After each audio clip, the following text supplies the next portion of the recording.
Assalamualaikum warahmatullahi wabarakatuh. Mitra-mitra sadayana wilujeng wengi tebang deui sarakang ari dina acara dongeng Sunda. Urang ngalajengkeun carios nya mitra-mitra carios pelete indung. Kumaha ieu lajenganana carios dongeng Sunda pelete indung seri ka-10 ieu. Dina lakon jejer Jang Aso sareng Jang Ikin. Ngahaturkeun nuhun Kang Arid anu parantos ngadukung kana ya channel nanya. Mitra-mitra sadayana supados teu nyangkolong tigana waktu sumaga ya acara dongeng Sunda urang kawitan bae. Dar ah.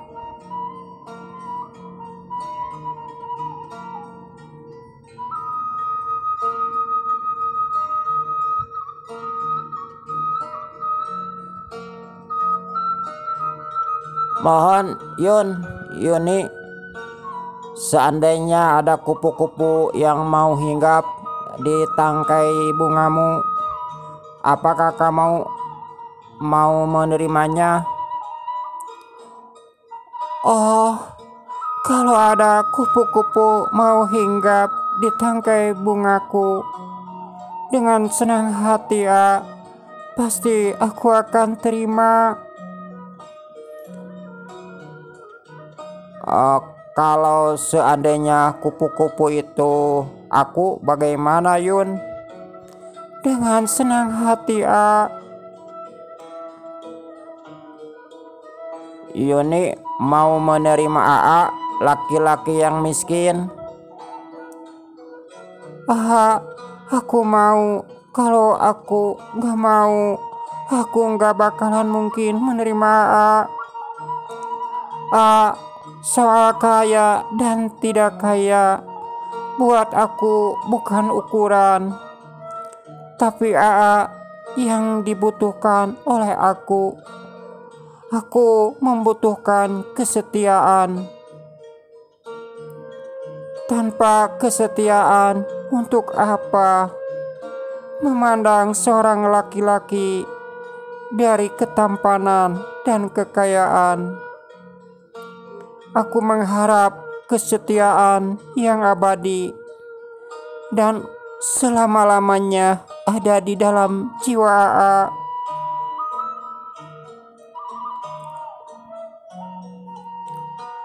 Gitu cek Neng Yuni. Kalau saat ini tentu bisa setia. Namun yang ditakutkan, apakah bisa setia untuk di hari-hari atau di tahun-tahun yang akan datang? Karena pada umumnya berkembangnya cinta itu di awal, bukan di akhir.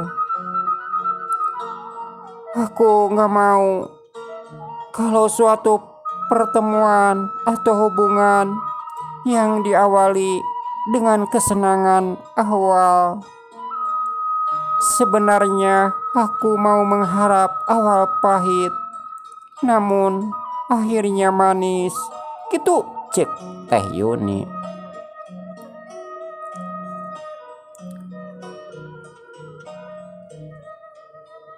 Sebenarnya yang paling penting kita bisa menjaga kesetiaan nanti dikala kita sudah menghisap bunga dan dikala bunga itu sudah mulai layu. Disitulah kumbang yang harus menanamkan kesetiaan, sebab hati wanita itu sangatlah rapuh. Namun walaupun hati wanita rapuh, perasaannya sangat tajam, nalurinya sangat kuat. Dan kalau sudah tersakiti, seorang wanita susah untuk melupakannya. Bukan berarti tidak bisa memaafkan. Memaafkan bisa saja, namun untuk melupakan agak susah. Kalau mau mencintai aku sangat senang sekali. Gitu cek Teh Yuni. Dina nyaritana tuning panjang lebar. Teh Yuni embungeun. Lamun dina masalah percintaan anak nepikeun ka aya masalah. Sebab anu sabenerna Teh Yuni keur waktu ayeuna teh manehna keur sebab bingung. Sebenarnya mamahna teh keur dijodohkeun ku indung bapana ka urang kota. Tapi Teh Yuni nolak sabab keur Teh Yuni kasep beunghar boga jabatan lain ukuran. Hate mah teu bisa dikitu-kitu sabab ayeuna mah lain zaman Siti Nurbaya. Oh iya Yun, benar sekali. Kalau kita tersakiti atau dikhianati pasti nggak bakalan enak. Namun Yun, kita harus saling menjaga kesetiaan, saling memupuk kasih sayang. Sebab dengan kita saling menjaga, insya Allah hubungan kita bisa utuh. Kitu cek Jang Aso. Film harita geus mimiti diputer anu lalajo, mimiti jampling. Da rek ngabandungan eta film biasa. Pas aya adegan mencintai Cingkorawok, gomal sana awas gomal. Film kahiji beres, tinggal film kadua nyeta film Mandarin. Tapi jangan sok ngajakan balik ka Is. Is, hayu urang uwi. Mangga kitu ceuk Is. Kitu teh bari muntang kana leungeun Jang Aso. Jang Aso ngajakan ka Jang Ikin jeung Teh Yuni atuh opatanana marulang. Opatana terus marulang teu poho Jang Aso meuli tuangeun heula. Kitu deui Jang Ikin. Beres meuli tuangeun terus menuju ka imahna Teh Is. Pok Teh Is nyarita bari kituna teh leungeunna pacekel-cekel. Lihat tuh bintang berkedip. Oh iya Is. Tapi Is tahu nggak ada yang berdetak? Apa yang berdetak? Jantung hatiku.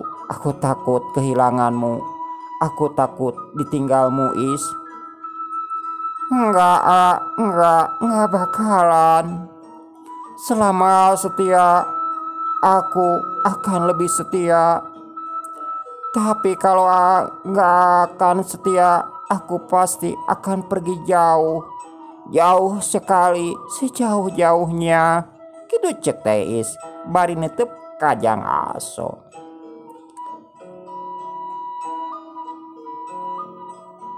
Enggak bakalan Is.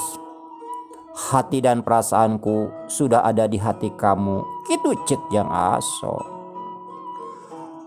Bubuan anu keur dilanda cinta. Nanaon ge asa ngeunah we. Ari keur bobogohan mitra-mitra. Nyabak tungtung indung leungeun we. Wah, endahna. Nah, ari geus kawin. Dihaja-haja eta diasong-asong bujur, pajarkeun teh. Kaditu lah cenah jeung barau jeung naon. Di dieu kirang-kirangna ngajaga segi rumah tangga. Makana kunci resepna sakedahna mah rumah tangga bagaikan pacaran, tah pacaran sebagai rumah tangga, kedahna kitu. Lamun dina rumah tangga digambarkeun lir ibarat bobogohan tunangan, insya Allah bakal karasa endahna. Tapi dalamun urang ku ngagu nafsu mah nya kitu teh.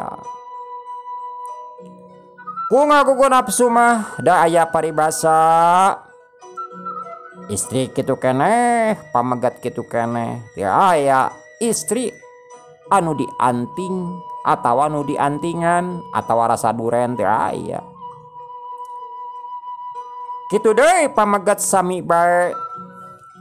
Cuman eta mah sebatas hawa nafsu anu aya dina dada urang selaku manusia. Nah didinya urang kudu bisa ngendalikeun. Kumaha atuh?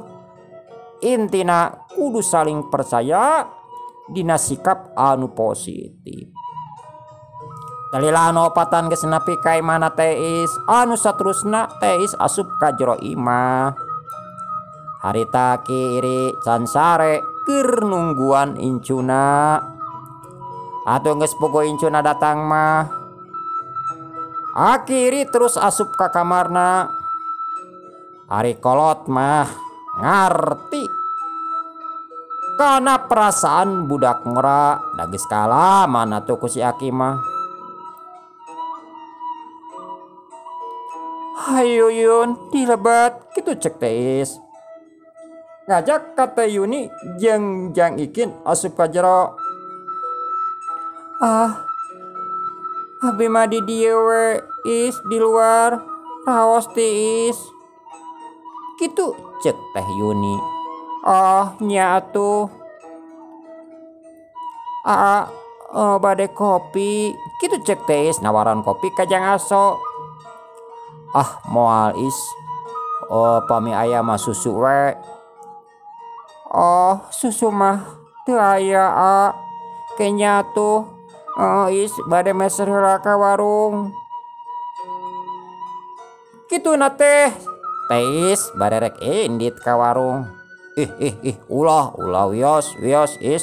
Are teh aya mah tadina mah pami aya susu ahoyong. Kitu cek Jang Aso. Cunihin. Kituna teh teis bari ngajembel kulit beuteung Jang Aso. Atuh Jang Aso teh meni ngagoak. Nyeri is. Is. Is mah teu kinten-kinten hari ngajembel teh. Pami bade ngajembel ka dieu, kitu ceuk Jang Aso bari ngasongkeun Vivina. Nggak boleh sayang. Kalau itu nanti sesudah kita ke penghulu, kitu cek teis. Tuh is dikit dong, kitu cek Jang Aso. Sok dipasihan, tapi tong deui. Kituna teh teis bari calengok nyium pipi Jang Aso. Atau Jang Aso teh meneri burial bencalik. Siga anu rek ngajuru. Lagi. Gitu pembegat mah pika sebelen kitu cek teis bari gek diuk gigireun Jang Aso. Kemanya sanes waktos urang ameng ka curug mana is? Curug Cinulang. Siap ke atuh urang atur di acarana. Nya hoyong ameng ka ditu, nya upami angkat ka ditu kedah enjing keneh supados tiis di jalana. Siap komandan, kitu cik Jang Aso. Is sanes kirang sono tos sungi teuing. Insyaallah nya enjing penakan deui.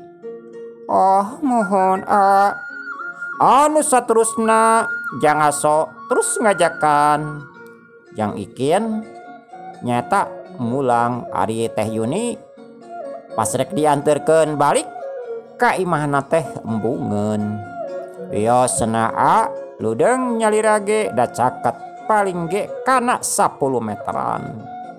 Nyata ti imahna teh iskat teh Yuni teh kana 10 meteran jarakna. Malahan mah cek teh Yuni, lamun cinta ka Yuni ulah waka hoyong ameng ka bumi. Atuh Jang Ikin rada ngahuleng tapi Jang Ikin teu loba pikiran, teu boga rasa curiga nanaon. Wios teu kenging mah. Kitu cek Jang Ikin. Anu saterusna Jang Aso, Jang Ikin harita tuluy mulang rek nuju ka imahna. Hate gulegah pisan, bungah lain dikieuna. Pok Jang Aso nyarita, makin sukses. Sukses atuh sok nohonnya geus ngabantuan. Kitu cek Jang Ikin. Oh sami-sami cep. Kitu cek Jang Aso. Alah galeh jemput cep deh. Lain kin kemanya hiji waktu nah minggu engke urang uling ka Curug Cinulang. Siap pisan. Urang bari babakalan ka ditu mah urang bari botram. Kitu cek Jang Ikin. Anu saterusna duana terus talempang.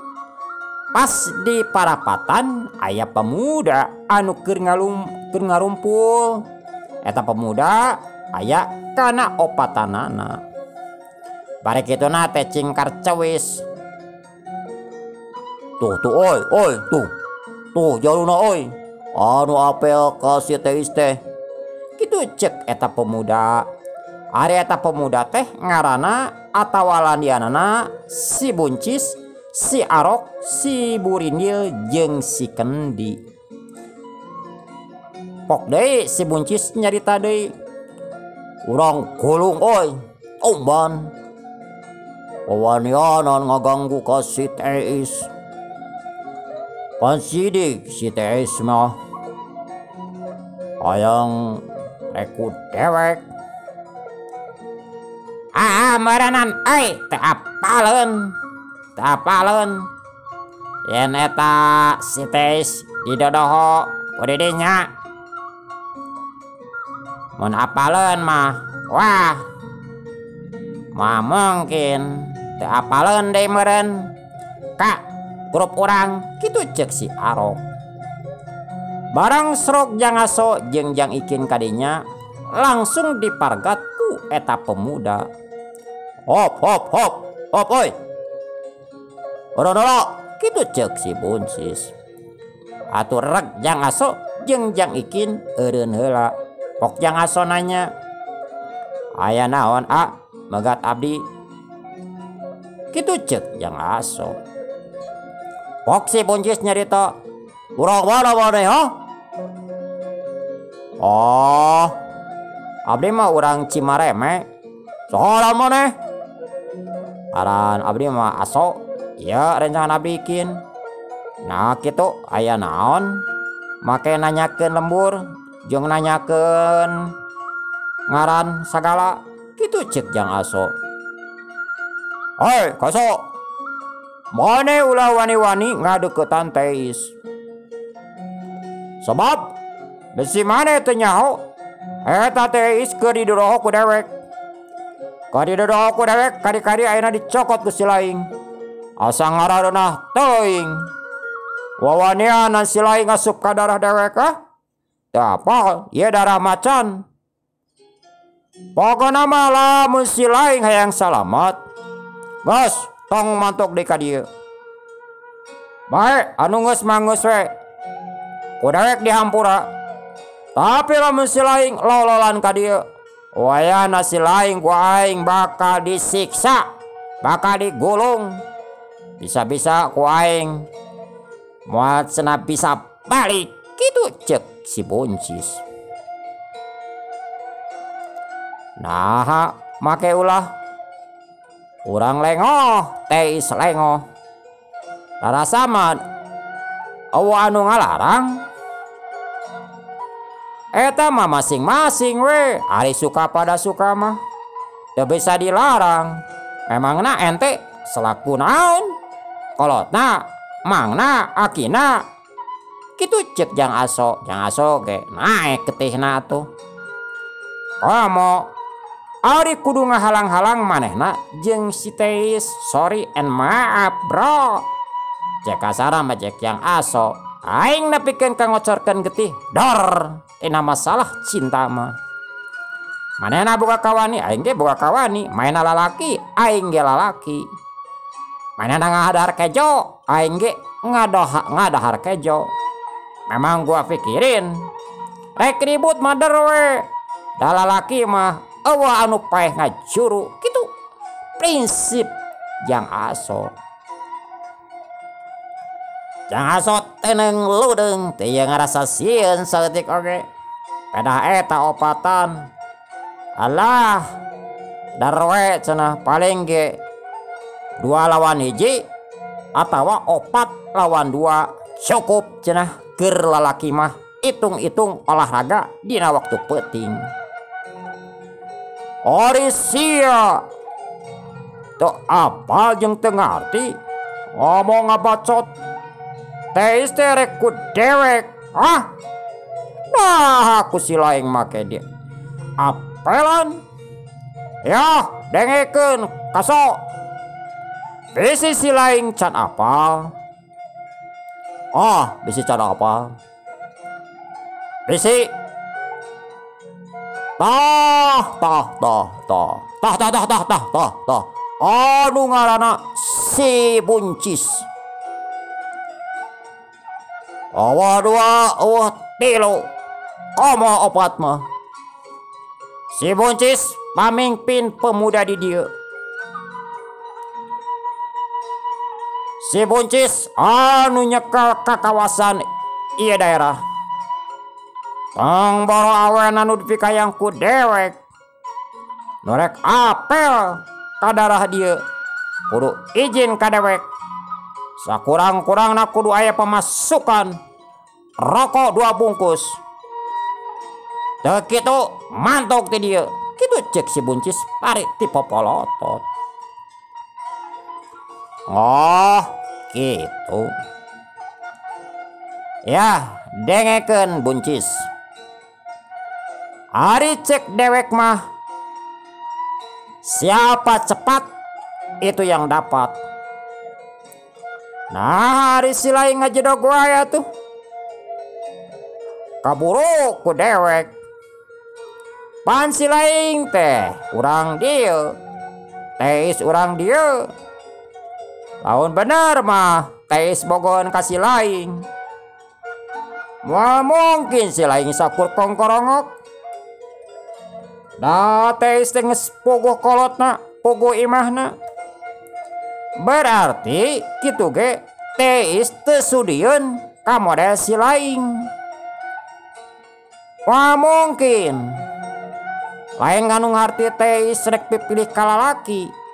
Tapi hari ini nggak model si laing mah tong boro pikang anak muning ge teu sudieun.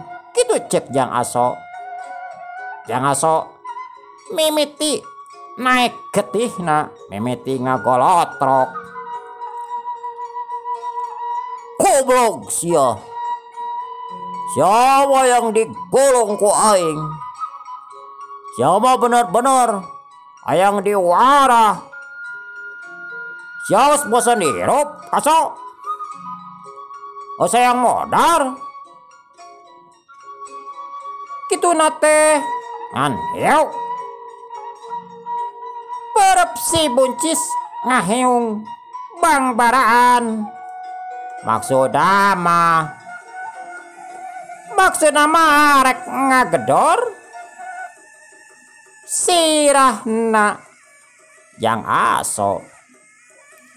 Tapi Jang Aso ge atuh lain lalaki atah-atah. Parang heuk ngan sakilat. Jang Aso ngagilek heuk los. Parap si Buncis ngageblos ngakan angin.